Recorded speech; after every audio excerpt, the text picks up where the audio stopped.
대부분의 신자들은 고해성사를 보기 전에 자신의 죄를 한 번 정도 생각해보거나 아니면 별다른 준비 없이 바로 고해실로 들어가실 겁니다. 그런데 죄를 용서받으려면 고해성사를 보기 전에 마음의 준비를 하는 것이 훨씬 더 중요하다고 하는데요. 자, 어떤 준비들이 필요한지 알아볼까요?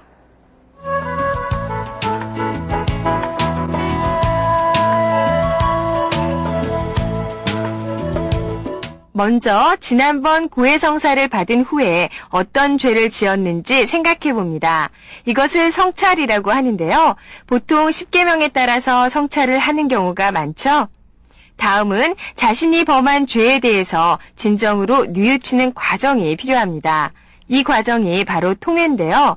통회는 고해성사의 가장 본질적인 요소라고 할 수가 있습니다. 왜냐하면 죄를 고백했더라도 죄에 대해서 통회하는 마음이 전혀 없다면 그 죄를 용서받을 수가 없기 때문이죠. 그리고 죄를 진심으로 뉘우치는 사람이라면 당연히 죄를 다시 범하지 않겠다는 결심을 할 텐데요. 이것을 정계라고 합니다. 자, 이렇게 고해실에 들어가기 전에 준비해야 될 사항은 성찰과 통회 그리고 정계라고 할 수가 있습니다. 모든 준비가 갖춰졌다면 이제는 고해실로 들어가서 죄를 고백해야 되겠죠? 그런데 꼭 고백을 해야 되는 죄와 그렇지 않은 죄가 있다고 합니다. 그렇다면 과연 죄를 고백할 때 어떤 죄를 어떻게 고백해야 될까요? 중대한 죄, 즉 대죄의 경우에는 반드시 고백해야 됩니다. 가능한 한 그 죄의 종류와 횟수까지 고백하는 것이 좋은데요. 만일 자신의 중대한 죄를 알면서도 일부러 숨긴다면 하느님의 뜻을 거스르는 큰 잘못을 저지르는 것입니다. 이것을 바로 모고해라고 하는데요. 이 경우에는 죄를 용서받지 못하는 것뿐만이 아니라 다시 고백을 해야 되고 이때 모고해 사실도 고백해야 된다고 합니다. 하지만 미처 알아내지 못한 죄를 고백하지 않은 경우에는 잘못이 아니라고 하는데요. 이런 죄는 다음 고해성사 때 고백하면 됩니다. 그리고 일상적인 잘못, 즉 소죄는 꼭 고백을 하지 않아도 됩니다.